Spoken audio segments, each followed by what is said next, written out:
Boy, what a packed house. This is really exciting.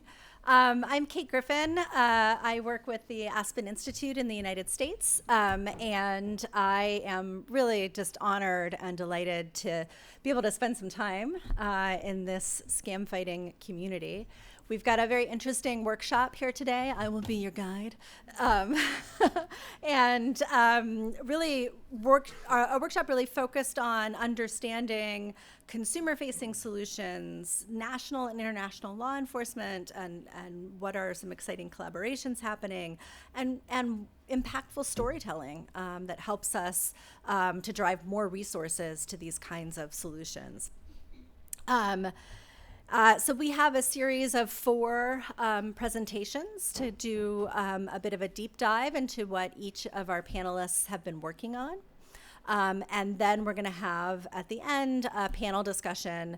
I'll try to keep it lively to help us focusing on the transnational nature of crime and what the opportunities are to better disrupt the scam kill chain. So that's our plan. And it's also my job to keep everything on time. So that's what I'm going to do. So to my presenters, I'm going to have a stopwatch going, and I'm going to pull you off the stage if you go too long. Sound good? All right. Call the police. Well, the police are here in spades, So Olli, our first presenter, Olli Bliss, from F-Secure, is going to talk a little bit about the part of the kill chain that they take care of, which also involves working directly with consumers and giving them tools to fight scams. Olli, tell us what you got. All right. All right, 15 minutes, bud. No pressure. First of all, I'm not sure if this is measured correctly. Can you hear me okay? Yeah. Is that all right? All right. Hi, everyone. My name is Olli Bliss. I'm with F-Secure. And take a wild guess what we're going to talk about today. Scams. You got it.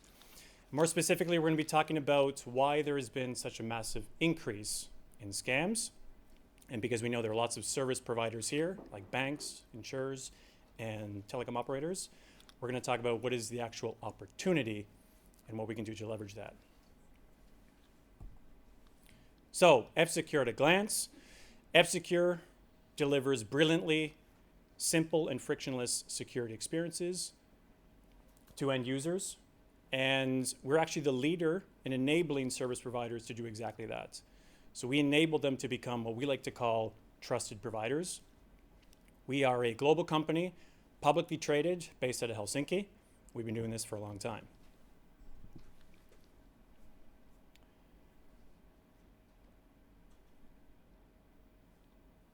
Now we're missing some cool audio, but the visual is working. But $1 trillion, and that's not billion, that's trillion. This is the amount of money that end users lost to scams last year. It's a pretty big number, isn't it? And it's no wonder why consumers' trust is in free fall. But why is it that we, consumers, are facing more threats, we're losing more money every single year than ever before? Especially when things like device security is at its best. Device security has never been better. Well, we first have to take a stab at understanding cybercriminals. Cybercriminals primarily, not always, but primarily are interested in two things: mass and scale. And by mass, we would mean the sheer amounts of devices or entry points. And scale would be how effective are their attacks, how effective they are at spreading. Now you take malware, for example. Malware has always been something that has plagued end users. We know this, up until recent years. Reason being, you have mass, things like personal computers. You have scale. Malware very effectively spreads across endpoints. Times have changed. Cyber criminals have recognized that there's millions and millions and millions of connected devices, mobile devices. You all have one in your pockets right now. There's mass, but there hasn't been scale. Why? Well, it turns out malware doesn't very effectively spread across mobile devices. That's good for us, not great for hackers. This is why we've seen a pivotal shift from criminals deploying malware to devices now to online scams. And scams are spreading like wildfire. We know this. So cyber criminals exploit human error. They used to exploit device vulnerability. This is the biggest change that we've seen. Now you throw the power of AI at scams and its ability to scale, couple that with the fact that AI is making scams incredibly difficult to detect unassisted. So we know that from a consumer standpoint, trust is not plummeting, it's actually plummeted. We also know that consumers think security is just way too complex. And all this amid a massive surge in scams. Now we know this because F-Secure does a lot of research and we engage with our end users. So we know, for example, 80% of consumers worry about their security online. 85% were targeted with scams last year. 63% of consumers receive or encounter scams every single month. The industry is actually calling it a scam pandemic. The good news is that consumers are actually willing to pay for a service that's going to keep them safe online. But 71% of consumers, they think security is just way too complex. We know this. To make matters worse, 7 in 10 don't even know who to trust online. So it's stakeholders like us in the industry where we need to be in the mindset and understand that all these features and technology that we talk about, anti-scam and protecting fraud, it's not enough that we shove those features down end users' throats. We need to think experience first, because we know the industry has failed consumers. That's why people simply just don't like engaging with security. And we know that the industry has actually broken the security experience. Now, one last data point, which I think is interesting, is let's take Gen Z. Gen Z is 3 times more likely to fall victim to a scam than your average Gen Xer or baby boomer. Now, if you look at this from an opportunity standpoint, again, we ask consumers all the time, where do they expect or where do they consider places to get their security from? Telecom providers, banks and insurance companies are always the highest on this list. And they don't actually think that they should be able to get security. They actually expect service providers to provide them with that security. And that's the opportunity that we're going to be talking about. Now let's jump into some of the human behavior side of things here. So we know that scams are being augmented by things like AI, and then it's really hard to detect scams unassisted. We know this. But then you look at the data. 69% of end users think that they can spot a scam. That's not going to happen to me. I could spot a scam, no problem. 69%. And yet, almost half of them actually fall victim to scams. Why? Mostly due to human error. So as mentioned, AI makes, and actually we believe that because of AI, scams will be impossible to detect unassisted. Scammers exploit emotions, love, money, some sort of deal that is just, too good to be true. And when you take emotion and you put it into the equation, us humans, our ability to think logically tends to go out the window. That emotion can come in the shape and form of a romance. I'm super lonely. I want to meet somebody. I'm in that moment. It can come in the shape and form of an investment. Hey man, let's make some money. These are these emotions that lead to our ability not to be able to logically think. And scammers know this and they rely on this. Okay, let's take a moment to look at what are the most commonly used forms of scams and their distribution channels. So, shopping scams, investment scams, and identity scams. These are absolute top of the list. But top of the list is shopping scams. And I can tell you right now, service providers are not giving end users meaningful tools to stay protected against shopping scams. And that's also an opportunity. Now, in terms of the biggest scam channels, text message and other messaging platforms, very, very high on that list. But we do know that email and traditional voice calls are high on that list. But we need to recognize the fact that network providers are actually doing a pretty good job at blocking scams over voice call. Likewise, the likes of Google, Outlook, they're doing a pretty good job at protecting and blocking scams over email. So that leaves us with top of the list, text message and instant messaging. This is the most problematic area that we're seeing, and it's the one that's not being effectively addressed. Again, there's an opportunity there. I'm going to come to that. You couple that with shopping scams being high on that list. This is why F-Secure, for the last couple of years, has been so focused on nailing the security experience around these two. So this means that we can really offer powerful scam protection capabilities.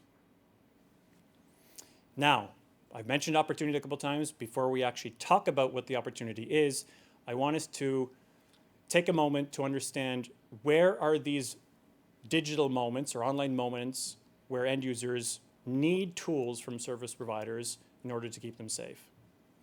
So we would categorize these as high consumption, vulnerable online moments or digital moments whenever you're interfacing online where we know that consumers struggle to stay safe.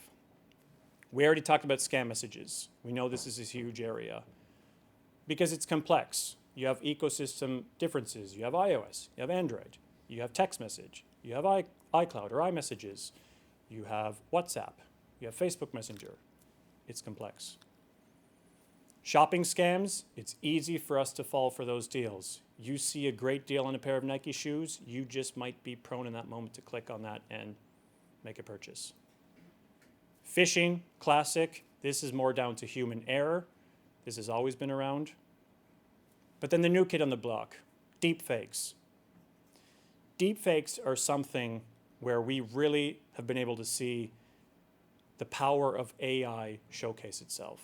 And this is something that we really need to get right from a security experience standpoint. Another problematic area are data leaks or data breaches. Facebook gets breached, LinkedIn gets breached. There's nothing you as a consumer can do about that, but your information is stored in their backends.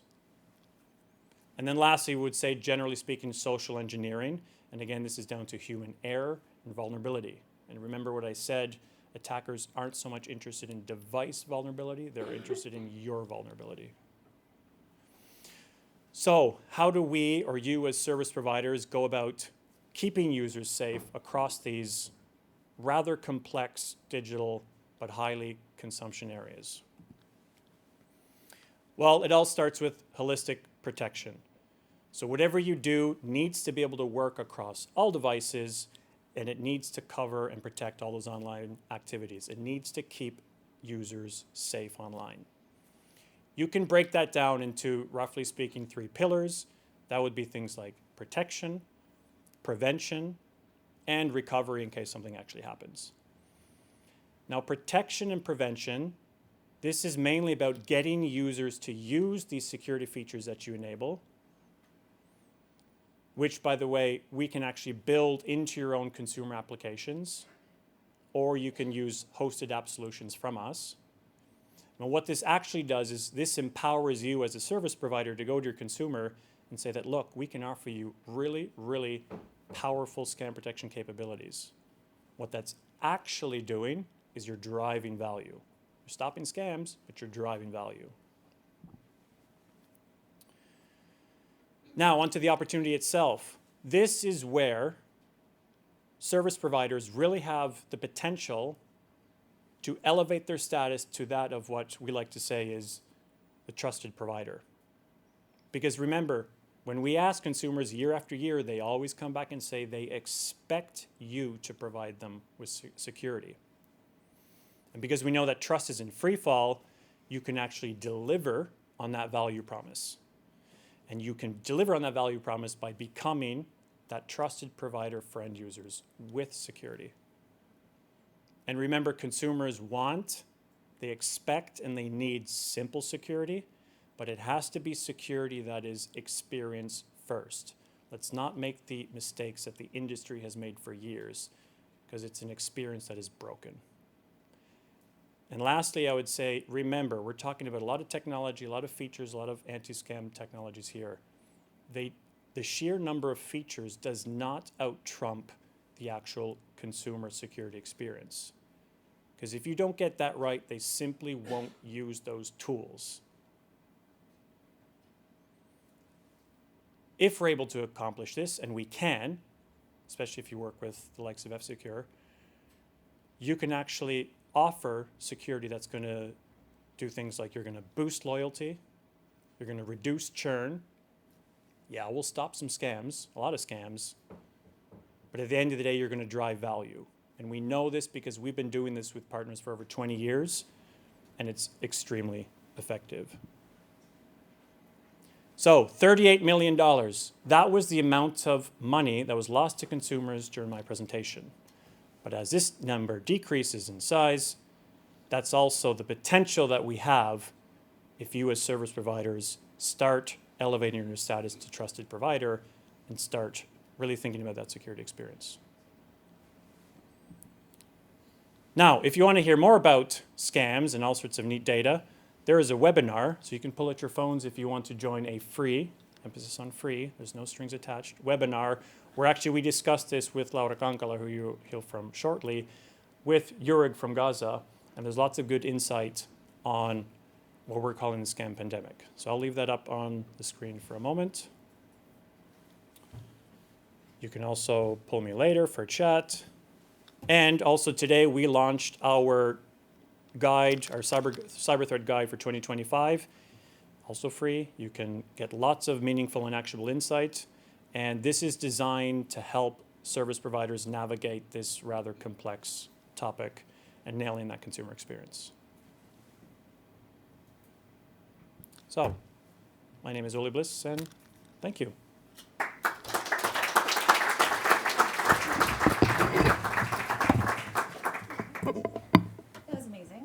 Thank you. Appreciate it. All right. Olli, you've done several important things for us. The timer's just going off now. Excellent work. Totally rehearsed. Love it. I love to see it. Odd and Jeroen, do you want to come up while I say a few nice things about you? Do you have something you want to plug in? How does it? Do you have slides? No, we can just use the remote and then we're... Okay. You guys have them? Go. Yeah? Do they have your slides? Yeah, they have. Oh, okay, great. Oh, look at this. Okay, anyway. So this is interesting. Olli is telling us here's what consumers can do, what providers can do to help protect consumers. We talked a lot about trust, excuse me. And when something happens, we hope also that consumers trust to call the police. And so our next two conversations we'll have are going to hear a little bit more about how local and national police forces are upping their game. And I think it offers some exciting and interesting lessons learned, things you'll be interested to hear. Odd, Jeroen, tell us what is happening in the Netherlands. Thank you. I'm going to take this. Oh, no, that's you. Oh. Yeah, that's me. Yeah. So Olli have made the level high, so get it inside the time. So let's try it. First of all, thank you to be here and that you can share together all your experience and things all about digital crime. My name is Lensen. I am working as a national project leader in what we call now Operation Centurion. And Operation Centurion is going about digital crime. Jeroen? Yeah, my name is Jeroen Niessen. I'm the program manager online crime at the Dutch police. And together we are going to talk you through what we've done last year, what we're going to do a couple of years to come. Yes, thank you. Well, first of all, we started with a movie. That's very easy for us, so then we have to speak. And I say, look forward. I think green. Investigation and prosecuting digital crimes is a priority for both the Dutch police and the Dutch Public Prosecution Service, in part because perpetrators and victims are becoming increasingly younger. Together with partners such as the Public Prosecution Service, banks and telecommunication companies, the Dutch police has developed a successful approach to fight these forms of crime. Operation Centurion. This approach strengthens operational teams, identifies and addresses criminal connections, and aggregates filed reports within the region where the suspect resides. This leads to quicker and more effective responses. This has already resulted in the swift and effective prosecution of multiple suspects involved with digital crimes. This approach is not limited to investigation and prosecution. It also aims to ensure that young offenders don't acquire a criminal record and stops criminal behaviors. We moeten even het een en ander op het bureau bespreken. Ga je even met ons mee?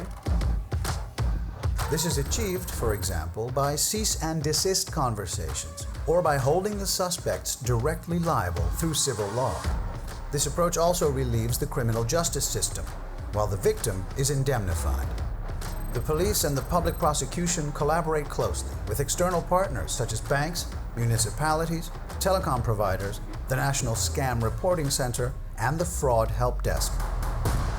This collective approach makes Operation Centurion successful in disrupting criminal processes and preventing victimization of digital crimes.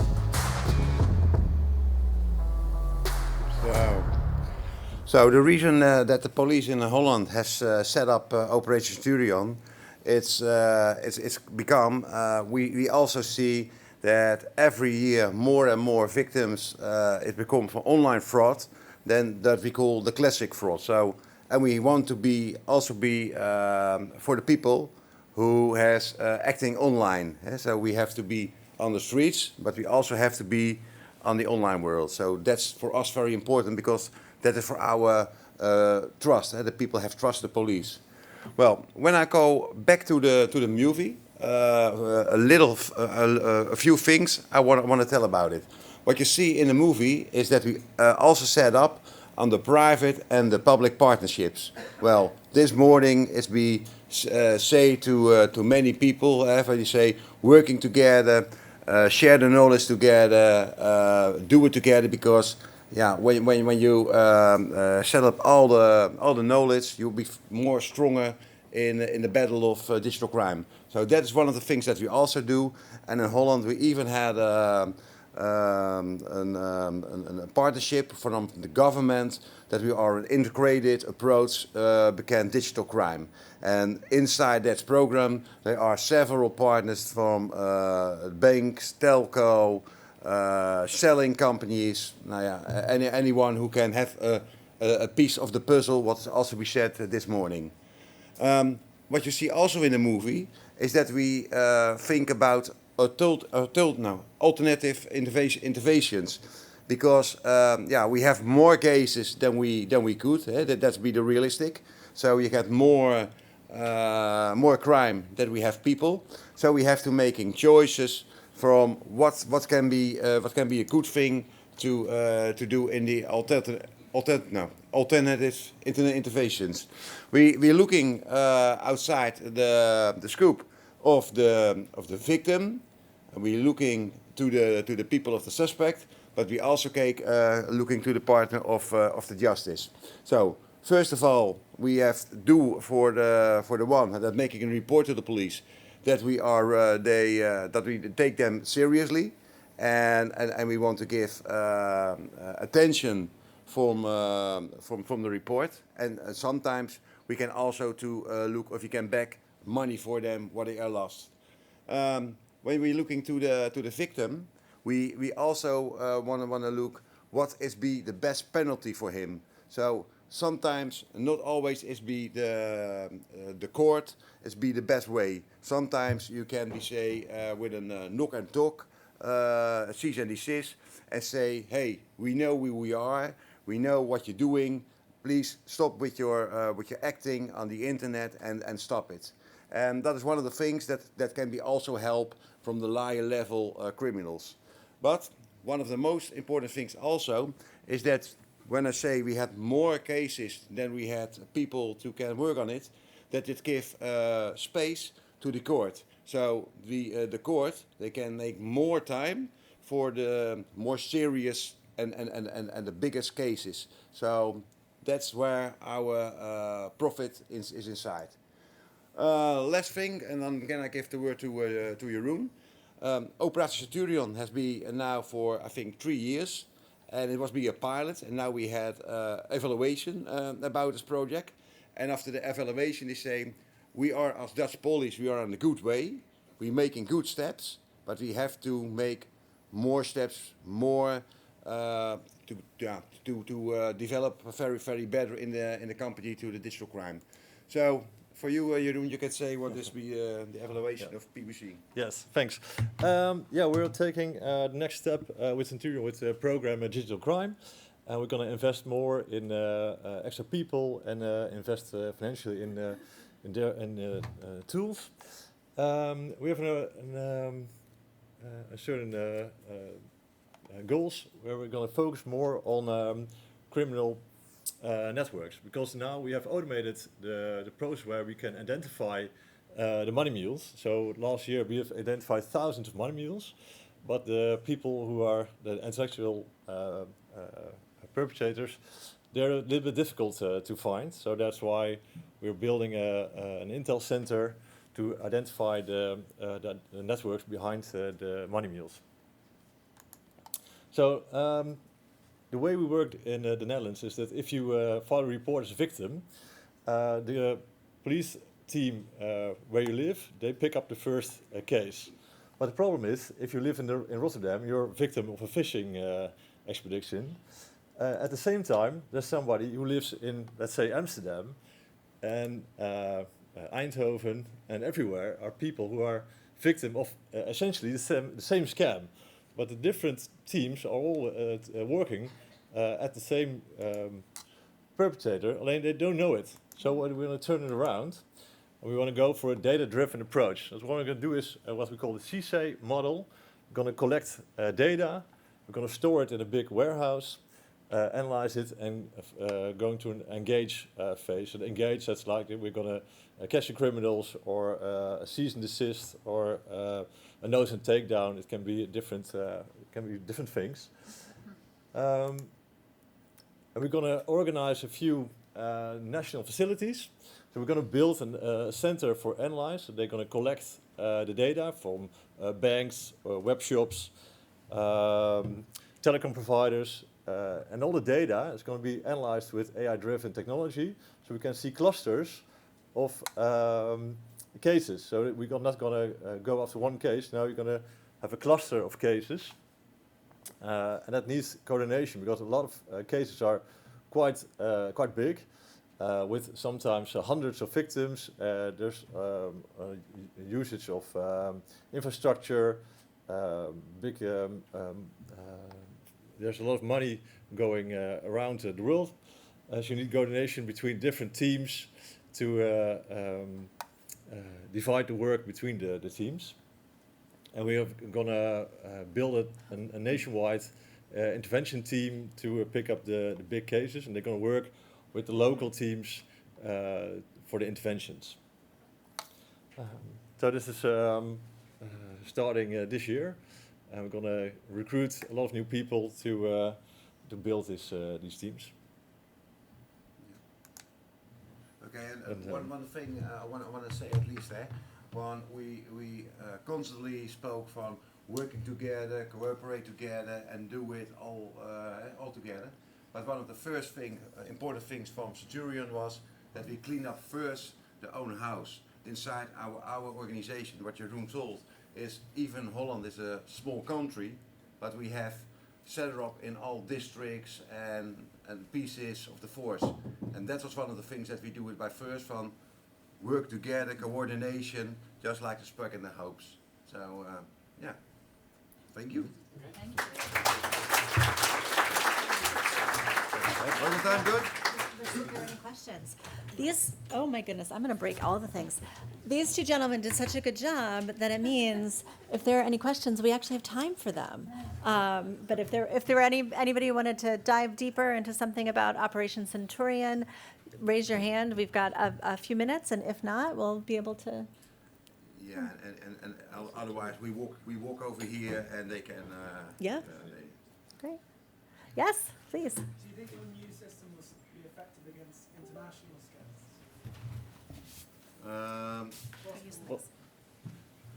scams? Well, it will certainly give us more perspective on what's going on internationally, and it will help us to see the bigger picture. So in that case, yeah, it will. It won't solve it, but it will help a little bit.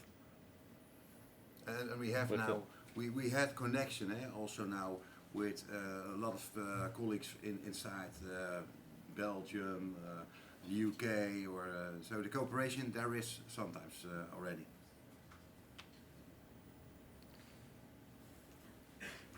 Yeah, thanks for the presentation. That was great. Just curious, in relation to the reports that you receive, how many of those have like a crypto element in terms of the payment? I think it's difficult to say which part. It depends on which sort of crime. I think it's like with ballroom fraud. There's a greater deal, but in like the fraud with the phishing links through WhatsApp, that's with normal currency. So with ballrooms, I say almost half. I think, but it depends on the type of crimes. Yeah.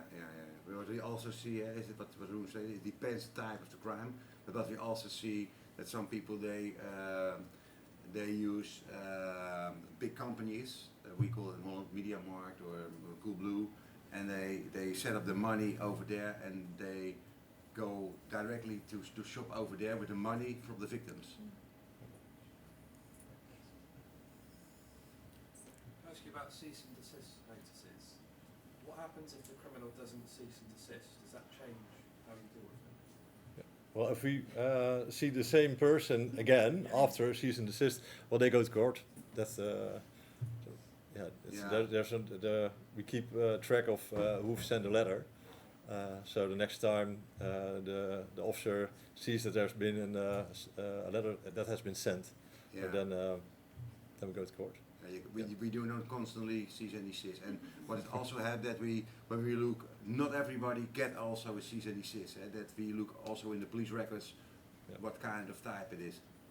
Is the first offender? Is the minor? That's what depends. If somebody gets cease and desist or goes to court immediately. Yeah, go ahead. You, Notice that a website is being used as part of the scam. Are you involved in any part of the website? Sorry, can you repeat the question? If you notice that a website is part of the Scam. scam Yeah. or an activity, do you take part in any steps in the takedown? Yeah, definitely. Yes. take down, toch? Yeah, we got notice and takedown. We contact the provider to take down the website, or we seize the website, and you get a splash page from the police on the page. I've been told that is online, so. Thank you. Pierre Dorischi, I'm the driver for the Impact Online for Scheme Priority, EU flagship tool to fight serious and organized crime at Europol. My question is regarding the CSAE approach. Do you benefit from support from other countries who are trying to develop their own infrastructure? And also in this perspective, do you have any idea on a later replication that could be done at EU level and beyond? Well, we work together with Europol and Interpol, so there are sometimes if there's an international component, we've got a JCAT, or so there are international cooperations with other law enforcement countries. Yeah. Yeah, and we have also learned about other countries. They do things. So before last year we are visiting. She's now not here, but the people who we visit the Gaza the last years, they know. I think Aline Yap from Singapore Police Force. She always says stand together to digital crime, and we also visit her to look in the anti-scam center for the good practice and things, and that's what we. Yeah, when we can use it. Thank you. Thanks. Yeah? Yes. All right. Thank you both very much. Okay. Yes. All right. We have to remember there are folks online, so mics are not only for our own hearing, but to broadcast out to the wider world. One of the things I appreciated about your work is really thinking about this movement from looking at the victim to the data and the criminal. And I know that's a thread too, Patrick, and the work that you'll talk about. And so there are some similar, but also some differences in what you've been doing in Switzerland. Come on up here and let's hear what successes you've had. Thank you. And you too can take questions if you go short. I try. I put my time and will. Okay, good afternoon, everyone. It's an absolute pleasure to be here with you this afternoon. My slide didn't reach London, so I will do it with a paper. And I come from Geneva, Switzerland. I liked when you said that the Netherlands was a small country. So we are. I will talk about three things to present to you. The first is a database that we created, and the spirit is very similar of what you did in the Netherlands, but you might be very much advanced about this. I will then speak about the Regional Cyber Competence Center, on how we try to, in this little Switzerland, try to work more and more together. And finally, I will put myself in danger and talk about our Vision 2030 Plus and the police and the metaverse. And we'll see how this goes. So, in Geneva, it's a French-speaking part of Switzerland, we have a triptych, three departments fighting cybercrime. First one is investigations, obviously, mainly with financial crimes, but all sort of digital crime, of course.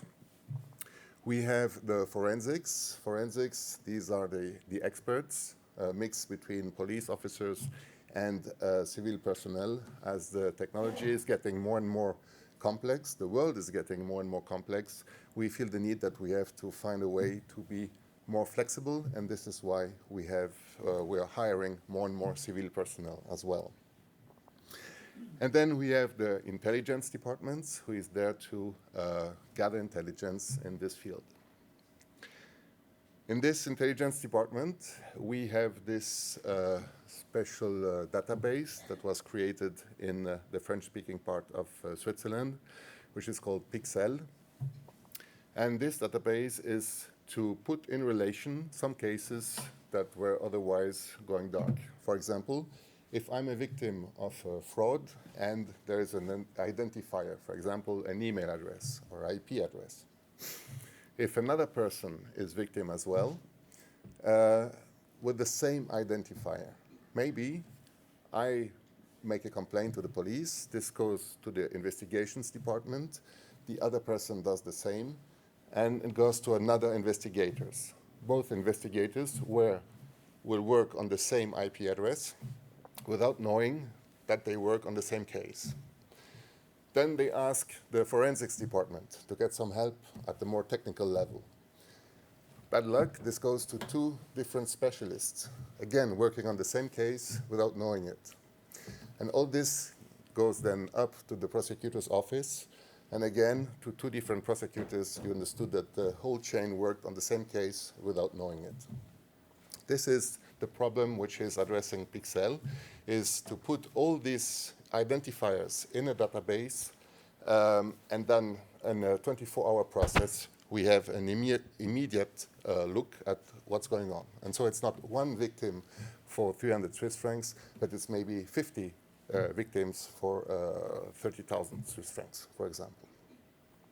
So this is something that was developed in the French-speaking part of Switzerland, also because we have the legal framework. And this is, again, one thing that we must address quite a lot, probably everywhere, but in Switzerland, that each canton has its own police and its own framework. And the data exchange is not possible between every cantons.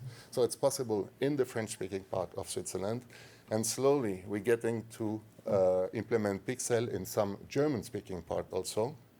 But it's quite difficult because not every canton has the same legal framework. This brings me to Regional Cyber Competence Center now. The Regional Competence Center is coming from the National Strategy of Switzerland for combating cyber risks, and they address a certain number of points, and one of them is the RC3, the Regional Cyber Competence Center. The idea here is to put together the forces, the infrastructure, and the knowledge to address certain crimes.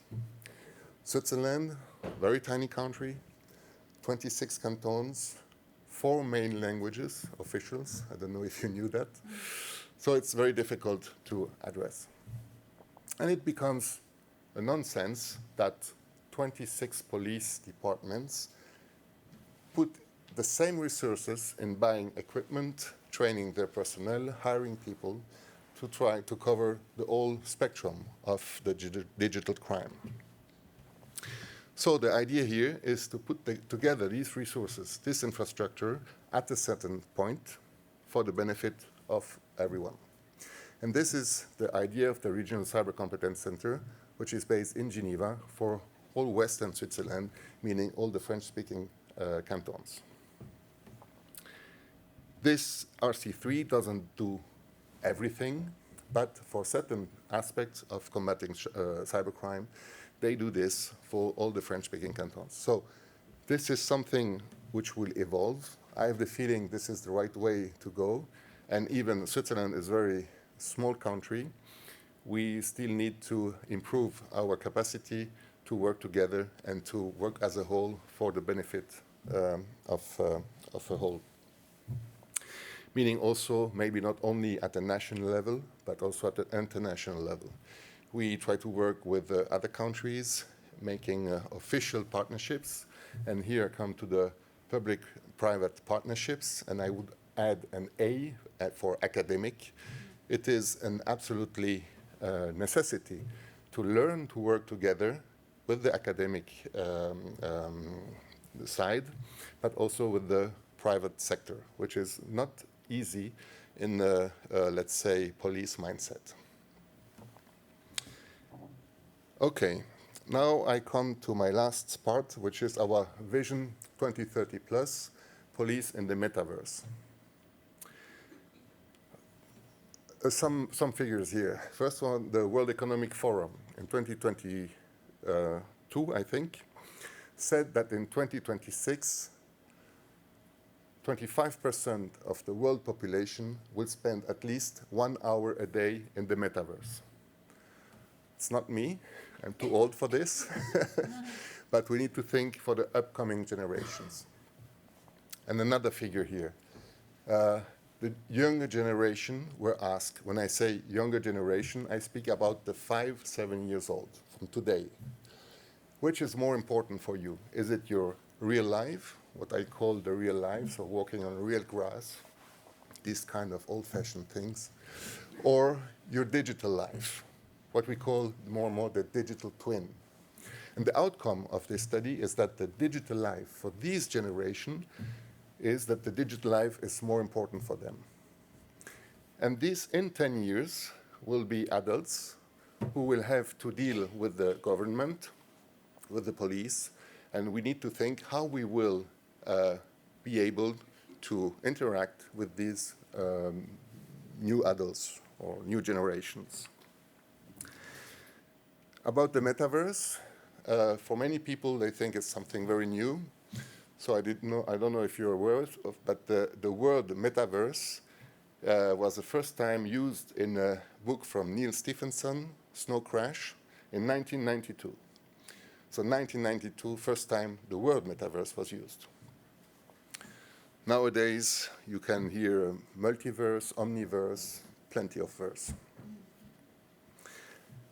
And also, for many, it's something that will maybe come, but as we speak, there are billions of dollars, criminal money transiting through these virtual spaces, mainly in money laundering, but also many other types of crime are arising.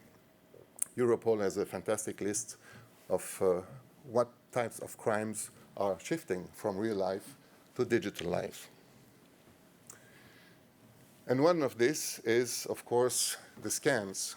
You can be attacked in the metaverse. You heard maybe sexual aggression in metaverses.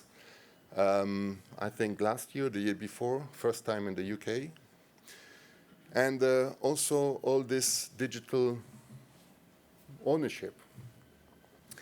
So metaverse is mainly the technologies which are supporting the metaverse, which is blockchain, crypto, NFT. So I wanted to try this. I tried to buy some land in one metaverse, Decentraland. Maybe you know this one. I tried to buy some land, the smallest piece of land, too small to build a house on it. And this small piece of land in Decentraland was $14,800. I didn't bought it. But you can imagine the flow of money which is transiting through these environments. So I wanted to do the experience to buy an NFT, so I bought a painting, a drawing. On my slide it was on it, but so I bought it $30. And the thing is, this drawing, this NFT is mine. It's written in the blockchain, it's mine. I can sell it, I can make some art gallery exposure with it, etc., etc. And I'm ready to sell, if there is a good option. So with this, we try to make a strategy of what would be the future of policing the metaverse. The strategy is in 3 points. Training, police training in the metaverse. What will be the opportunities to train police officers in these digital worlds, like in the medical sector, for example. Also, the forensics. What will be the next generation's skills that will be needed to get some how do you call this, some elements, some evidence on these technologies. So blockchain, crypto, NFT, but also endpoint, all these endpoint forensics. I see the picture here with the kid and the virtual mask. So we will need to be able to get not only logical acquisition from these devices, but also physical acquisition from these devices, and also everything else. We think immediately about the headsets, but you have, of course, all these haptics that you feel. If my avatar is tapping the shoulder of your avatar, you will feel this on your shoulder. You have also this smell or odor model. You can 250 odor you can put on your mask. All this going to the digital twin. So this is another thing. And the last thing is prevention. This is more and more the most important thing we probably should develop in combating cybercrime as well.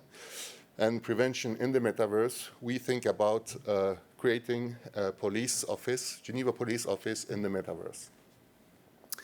I'm also part of the Interpol Metaverse Expert Group, and Interpol built their Lyon headquarters in the metaverse. So we had some meetings in it. It's quite funny to assist them. I don't have time to develop much. I have 2 minutes left, but the idea here is to make a bridge with the population of these in 10 years who will be victim in some aspects and would prefer to go in a virtual world to make a complaint. On another conference, people came to me and said, yeah, if I'm a victim in the metaverse, I would like to make a complaint in the metaverse. And then I will have my last study now.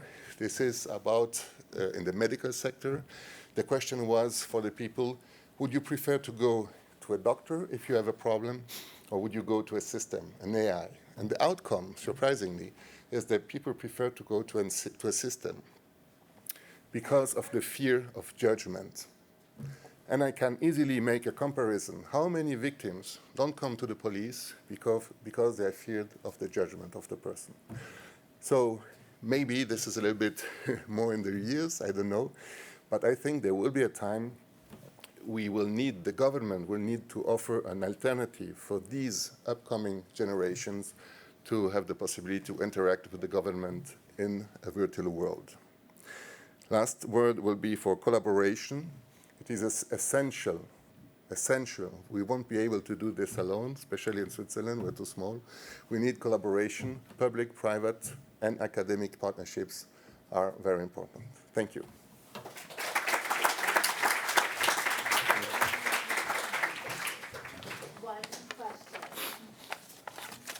One question? Are you, Olli, please. Olli, grab a mic up here so people can hear you. It's not a question. It's a comment. You think Switzerland is small? Come to Finland.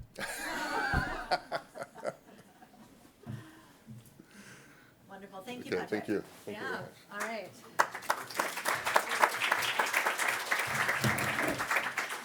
If you'd like to find Patrick later for some questions, you'll find him in the metaverse. No, I really appreciate that. All right, we're going to switch gears a little bit here with Julia Wallace. Julia and her team, Julia's going to tell us about what happened with 2 terabytes of data leaked from the heart of the global scam industry, what you're doing with that to tell the story that helps us all get more resources to fight this. So thanks, Julia. All right.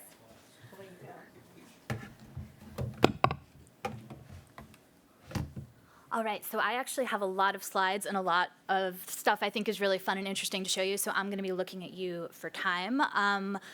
But yeah, we've just published a project at our website and with, I think, like 30 media partners called Scam Empire. First, just quickly, I work for OCCRP, the Organized Crime and Corruption Reporting Project, and we're a consortium of journalists. We do our own stories, we do big investigations, but we also basically put together teams of other journalists because we work with huge amounts of data, lots of leaks, and really, really big topics, you know, stuff about the offshore industry. We've done like the Panama Papers, and it's just too big for any one journalist. So we are kind of like a group of meta journalists who put journalists together.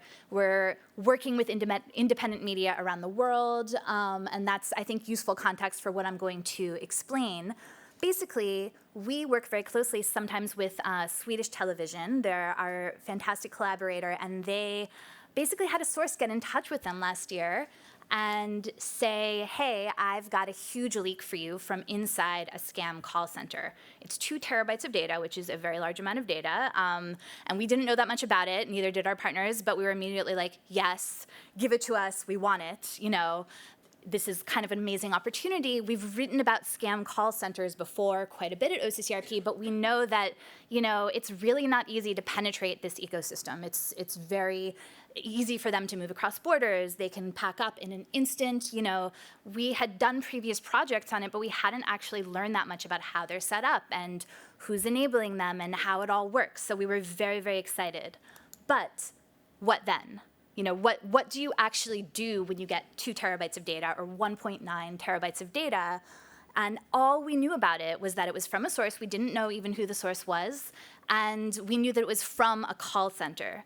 So we started looking through it, and we basically were shocked because there were 1 million audio calls. And they were quite amazing. And we didn't know anything about who these people were, but we knew as journalists that, you know, in order to tell a story about scams effectively to people, we needed people in the stories. You know, we couldn't just say we got a lot of data and here's what's in it. We needed to figure out who was actually in this. But you can't just listen to 1 million phone calls, obviously, because that would take your entire life. So we spent quite a lot of time as a group figuring out how to deal with this data, processing the data.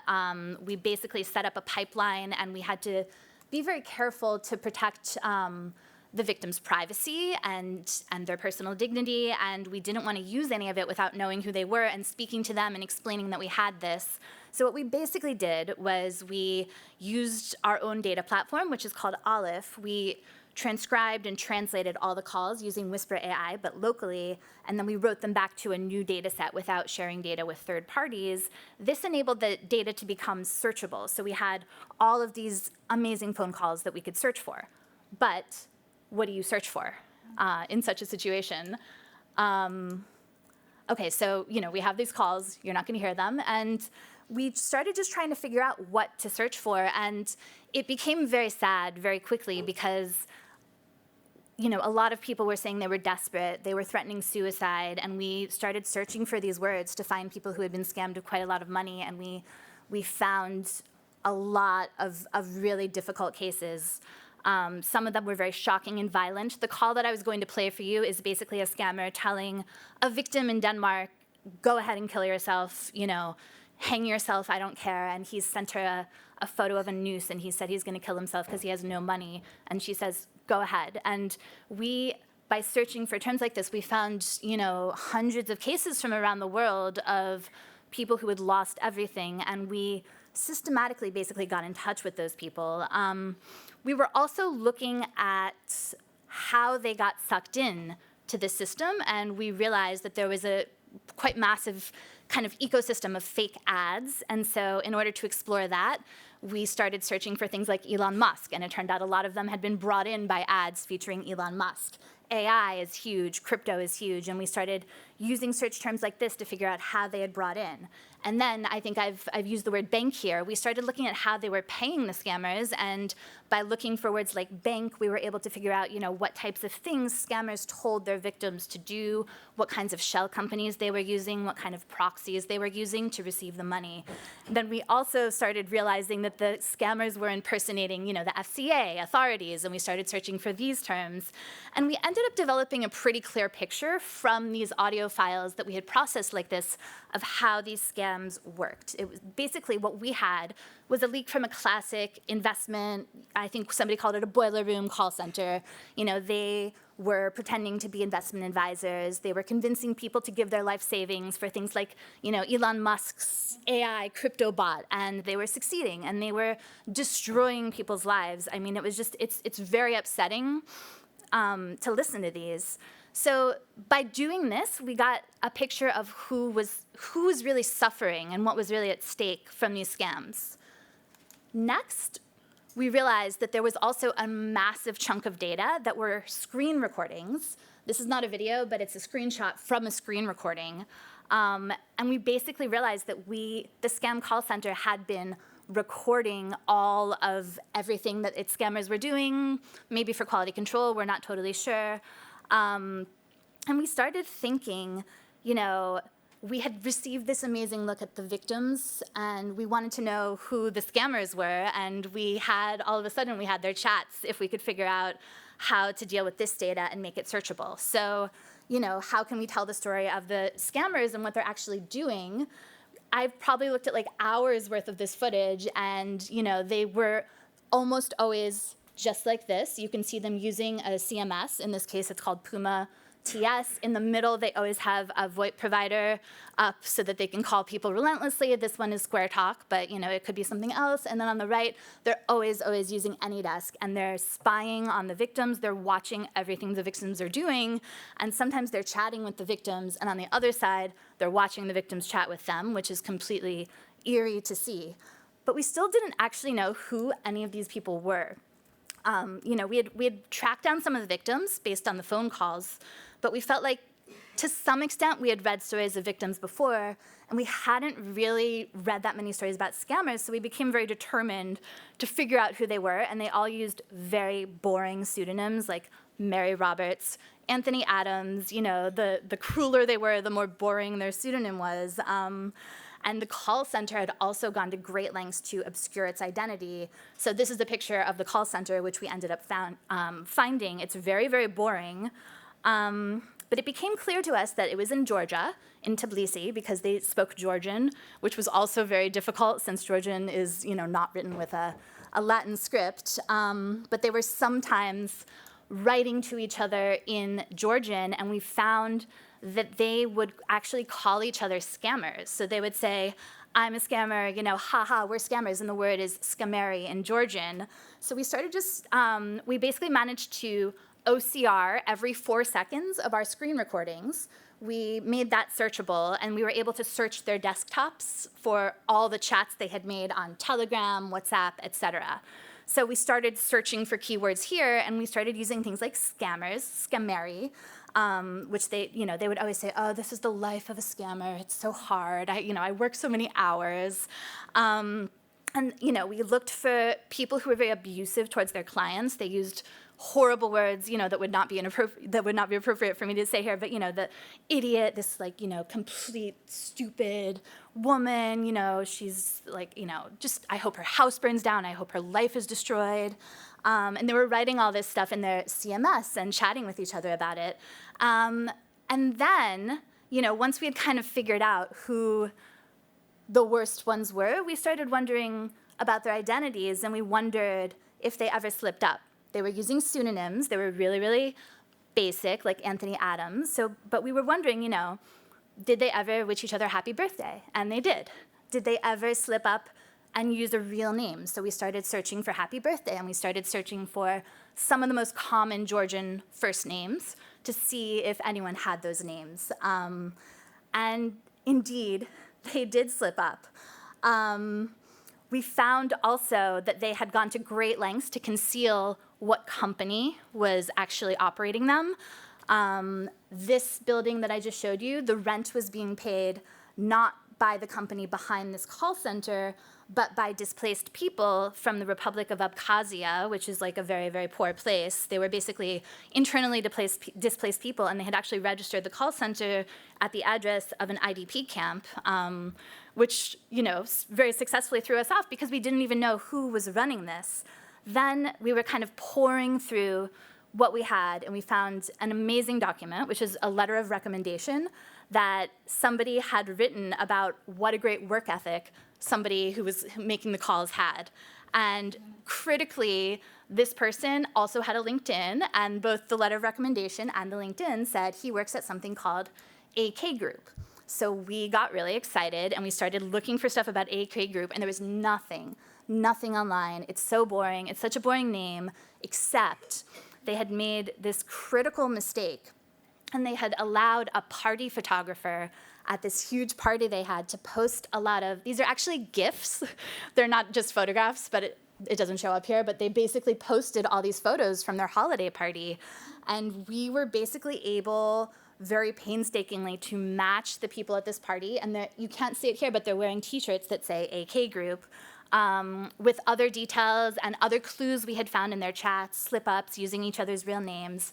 And so we managed to basically figure out this woman, who you also see at the party, Mary Shotadze, she calls herself the Queen, and she's the on-paper owner of this. There's also this guy, Akaki, who's the boss and is kind of running things behind the scene and is on no paperwork. And you can see him here in this chat pushing a scammer called Lana to, destroy people's lives. I think he actually says that, make their mother cry, turn off your emotions.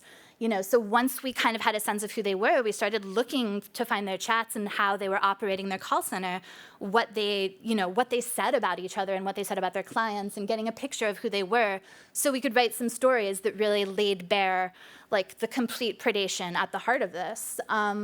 We also managed to use social media to find these two sisters who were working at the call center, Veronica and Mary.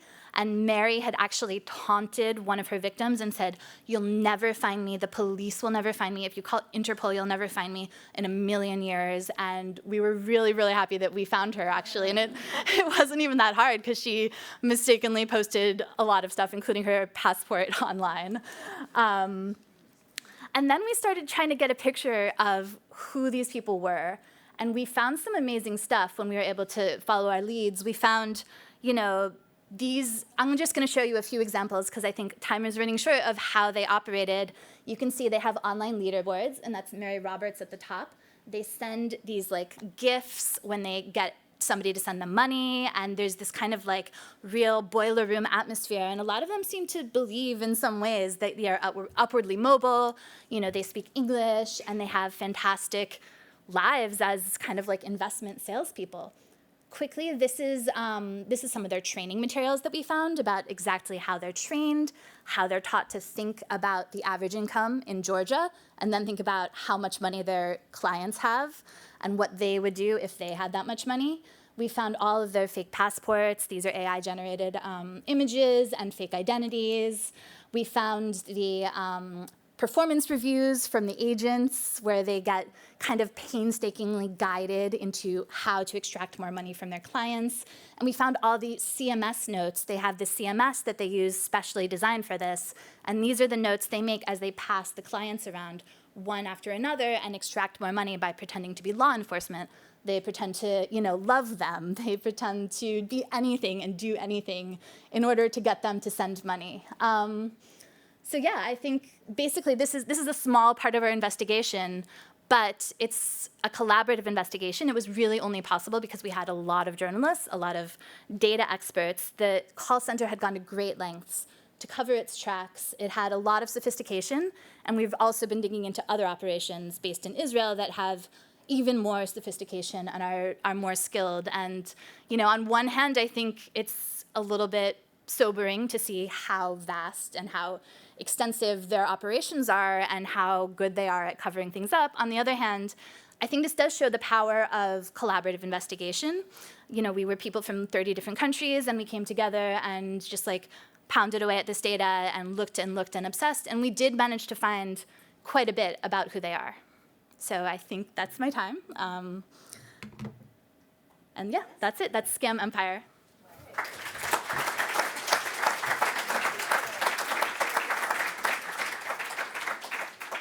Thank you so much, Julia. You'll be around. I mean, definitely search and spend some time reading through what they've reported. It's just really a very wonderfully done and helpful series. So thank you. We're gonna change formats, switch it up for you, and I want to invite Nick and Ivan and Phil and Laura. Come join me up here. We're gonna have a little bit of a conversation, reflecting on what we've heard and hearing your perspectives and what you're working on. So come on up. Come join me.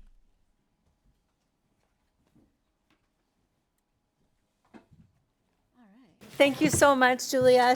You'll be around. I mean, definitely search and spend some time reading through what they've reported. It's just really a very wonderfully done and helpful series. So thank you. We're gonna change formats, switch it up for you, and I want to invite Nick and Ivan and Phil and Laura. Come join me up here. We're gonna have a little bit of a conversation, reflecting on what we've heard and hearing your perspectives and what you're working on. So come on up. Come join me.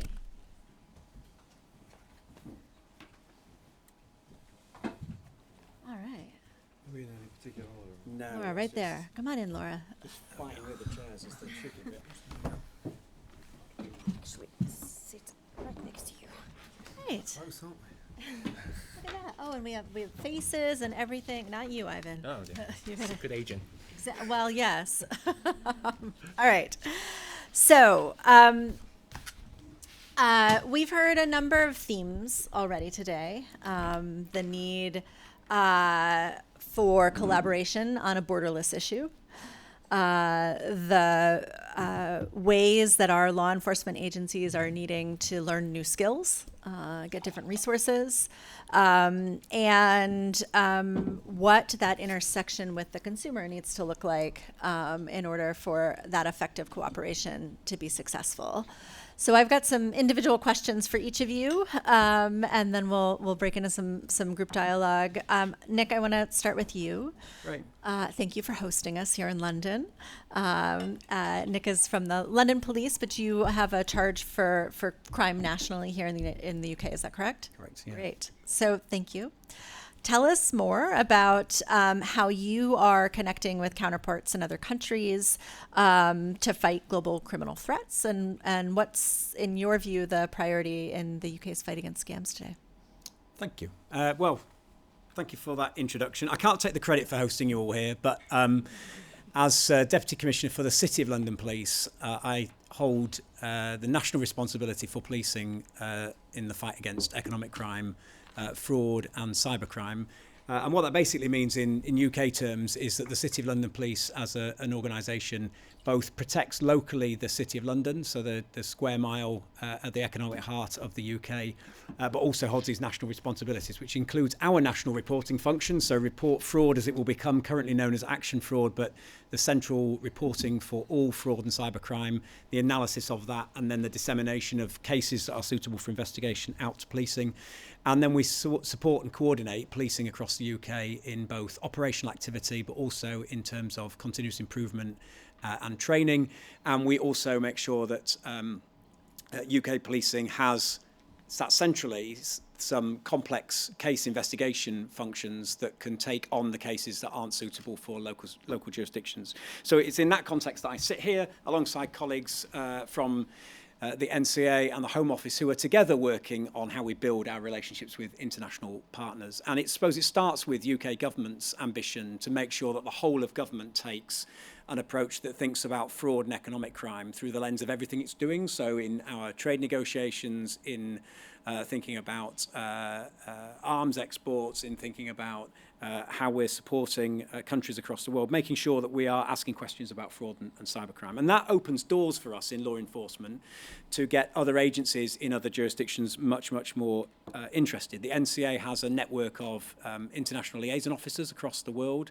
And in countries now like Ghana, Nigeria and India, all of which I've visited with NCA colleagues over the last year, there are dedicated fraud liaison officers, so that when we go out and build the strategic relationships as a group of senior partners, those international liaison officers can then continue to oil the operational activity out.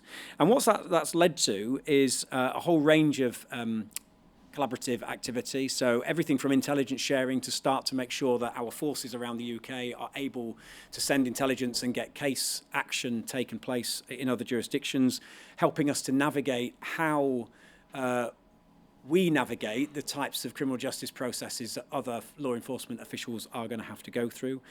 We've hosted delegations back into the UK to build their awareness of how we work. We've delivered training, whether basic investigator or senior investigating officer training, and we've had embedded officers come and work with us for periods of time to try and build some of those relationships. And that for me, I mean, it's all small steps and there's lots more to do, but working and targeting relationships with the countries where we see the most fraud threat coming from into the UK is really, really important. And then I suppose supporting some of that, I work with Interpol. We have a senior colleague who is seconded from the City of London Police out to Interpol as the Assistant Director for Financial Crime and Anti-Corruption. So a lot of the work that Interpol have been doing around developing intelligence sharing notices, intelligence requirement notices, the sharing of financial intelligence to get money back from overseas jurisdictions. We've been working on all of that. So the silver notices, the purple notices, and we have signed up as a global member of the of Interpol's Global Academy. So part of our training offer now is delivered through Interpol. So I suppose in all of the elements that I've touched on there, the priorities for the UK are to continue to build those international relationships. We have a big focus on shifting our operational efforts against criminals to being much more proactive. So we've shifted from simply taking public reports and sending those out for investigation to now developing intelligence from that centrally developed in data in the way that you spoke about in your country, and making sure that we are being really proactive in both the disruption and the investigation and prosecution of offenders. I think what that's taking us into, and it was touched upon towards the end about the way in which victims are now increasingly targeted. And I think we'll see more and more AI being used on harvested data to make scams much more tailored and targeted to individual victims in a way we've not seen before, which will make breaking the spell, supporting victims really, really, really important. And what we're going to have to shift from is a model where we have a national victim care service in the UK, but getting to a place where we can take intelligence and go and knock on a door and say, we're really sorry to tell you, we think you're in the middle of this particular fraud, and dealing with the consequences of that with victims is going to change quite significantly how globally we need to approach and support victims. So the shift to proactive, that international work I've already touched on, more and more collaboration and data sharing across the public and private sector. We see lots of sort of data fusion initiatives between banks and telcos and tech sector, making sure all of that data comes together centrally so we can identify what the full span and spectrum of fraud is, and then making sure that individual agencies and private sector organisations are intervening at the places where they are best placed to do so, I think will be big priorities for us in the future. And the final priority for us is then continuing on the journey of public education. We have a national campaign called Stop Think Fraud. It's about to go through its second iteration, national television campaigns, but helping victims spot when they might be in the middle of a fraud because of the way they're being made to feel, rather than spotting individual scams, I think will be increasingly important. So those, I think, are our priorities: the proactive, the collaboration, data sharing, international work, and public education continuing. Wonderful. I appreciate that very much. And I'm really struck by sort of each of the groups of law enforcement who've shared with us today all of the incredible efforts they're putting towards fighting this, but also the insights you're sharing about what are the things that we need to start to get ahead of. I think it's really important. Ivan, I want to turn to you. I really enjoyed our conversation we had as we were preparing for this, and I think that it's a really important time to bring in now the story of how Interpol is thinking about this and the types of collaboration you're working on building with folks like those in the room. Thank you. And thanks especially, Nick, for your brief introduction of Interpol as well, because you mentioned quite a few of the tools which Interpol has been coordinating with the different countries. To give you a bit of background of what Interpol is actually doing, in addition to what you perceive from the movie, which is quite not true. First of all, we don't have the power of investigation. We do not have jurisdictions on any countries. So we connect 196 countries around the world, the police bodies, to coordinate them, to get them connect for data sharing, for intelligence sharing, good practice sharing, and of course, very famous, the red notice to catch the bad guy. And recently we introduced the silver notice as a pilot scheme to follow the money, which in addition to catching the people, we try to follow the money, which is a new notice system where we can dispatch to 196 member countries to check on some process they are having interested in. There are different tools and area that Interpol has been working against fraud. One of the very important tools which I am going to talk about today because of the time limit is the tools to stop them scam money. We call it iGrip, the Interpol Global Rapid Intervention of Payment. Realizing that one of the prime objective of looking into fraud would be to get the money back for victims, in addition to many other aspects, of course. And to do that, we realized the essence is time, because one of the earlier speakers said that the instant payment means to instant fraud. The payment was made so quickly today, thanks to which bring a lot of convenience to us in everyday life. But it also brings to the difficulty to stop the money timely before they go around the world for 3 times.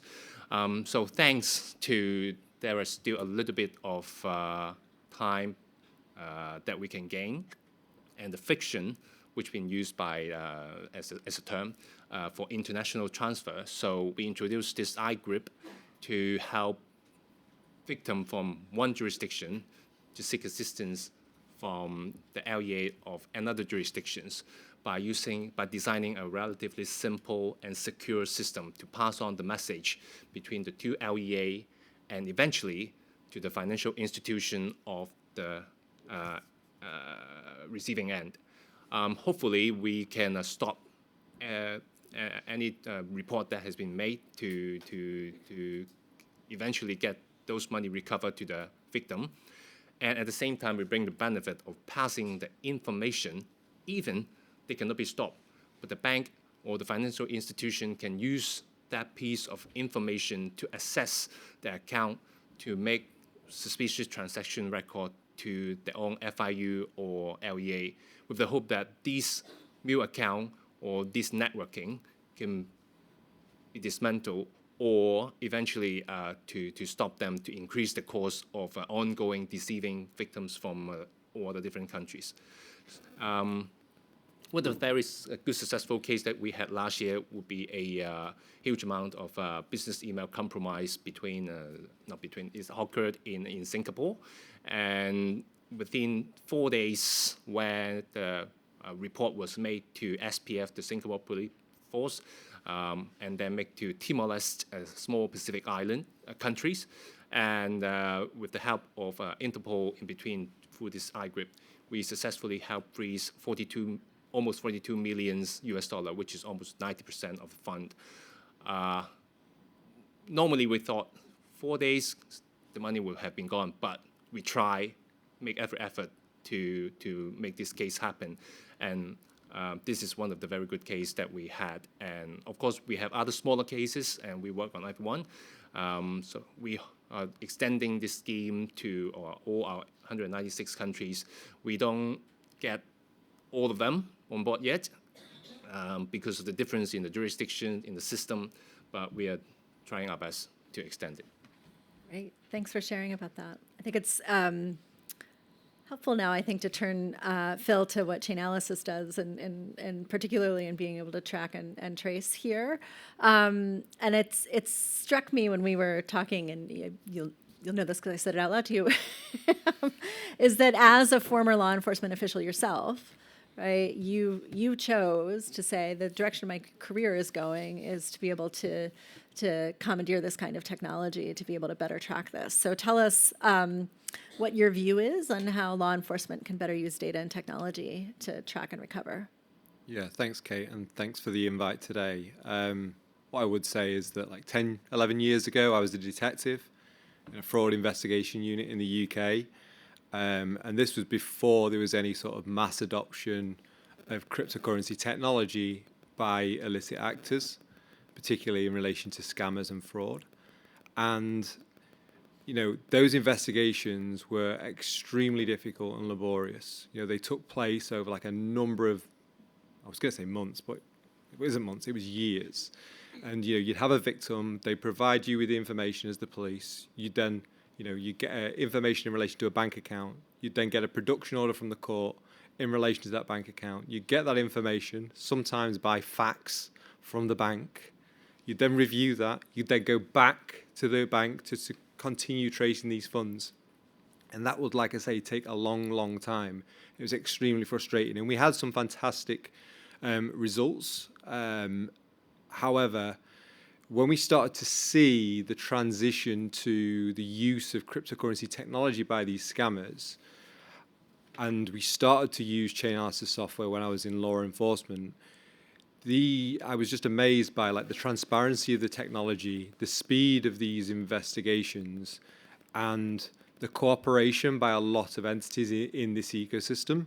So just by way of an example, we were investigating a romance fraud, and you know, we were able to attribute a wallet to a particular offender, and we could sort of track in real time the funds that that particular individual was receiving and sending and laundering. So we were leveraging the transparency of the blockchain, and that made our investigation like a lot quicker. We had a lot of help from exchanges in the industry who were able to provide intelligence. And for me, that just kind of showcased the opportunity in terms of cryptocurrency investigations for law enforcement to, you know, develop intelligence, to secure evidence, and to seize and recover assets. Now, the 4 fantastic presentations before, I think they all touched on this, but what I would say is we need to continue that drive to be more proactive in exploiting data.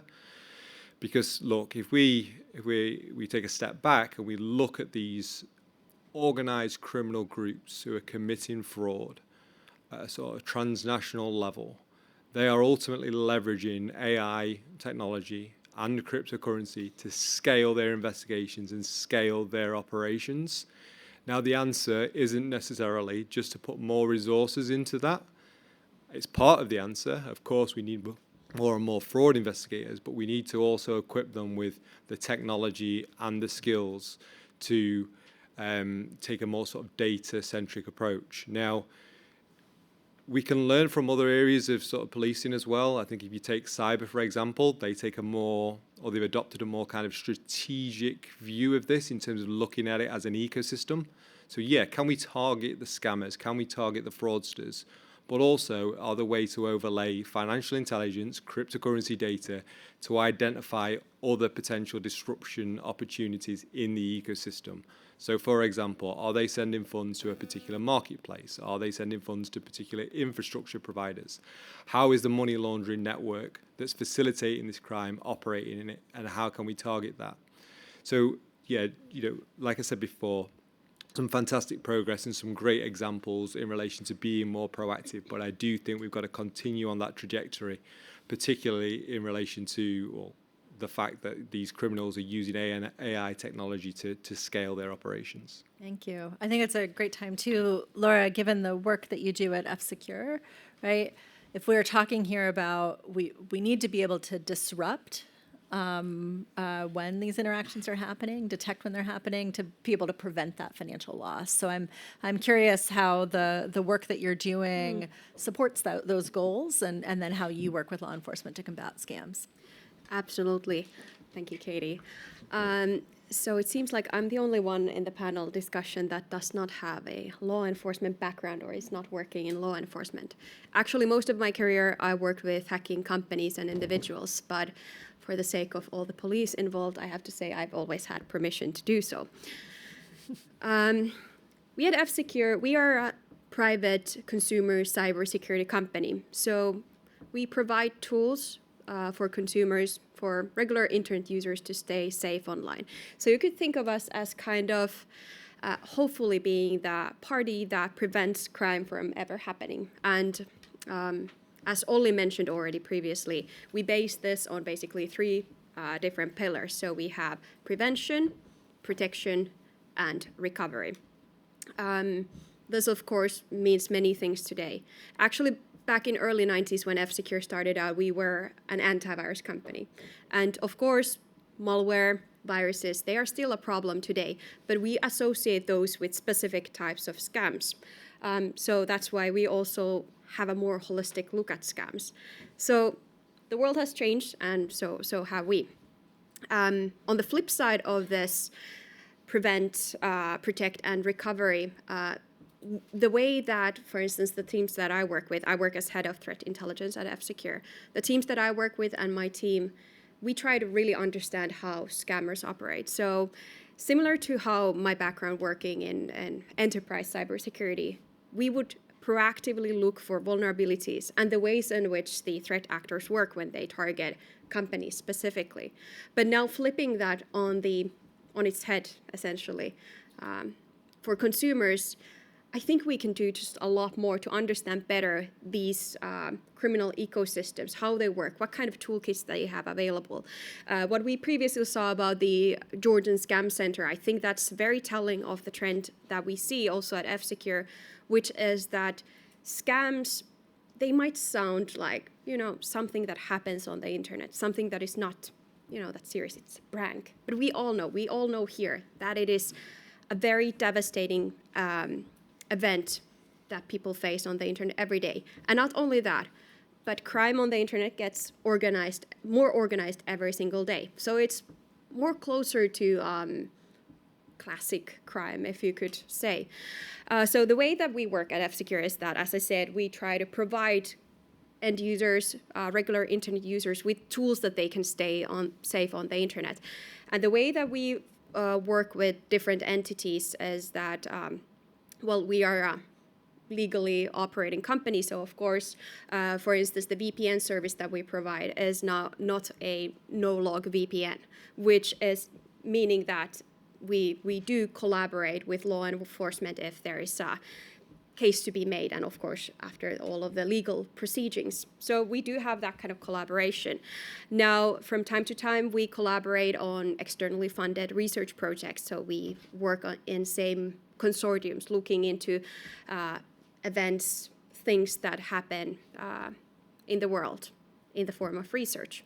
So on final notes, we are not, at F-Secure, we are not equal to law enforcement. I would say that we do our best to keep people safe so that they never have to go to the police in the first place.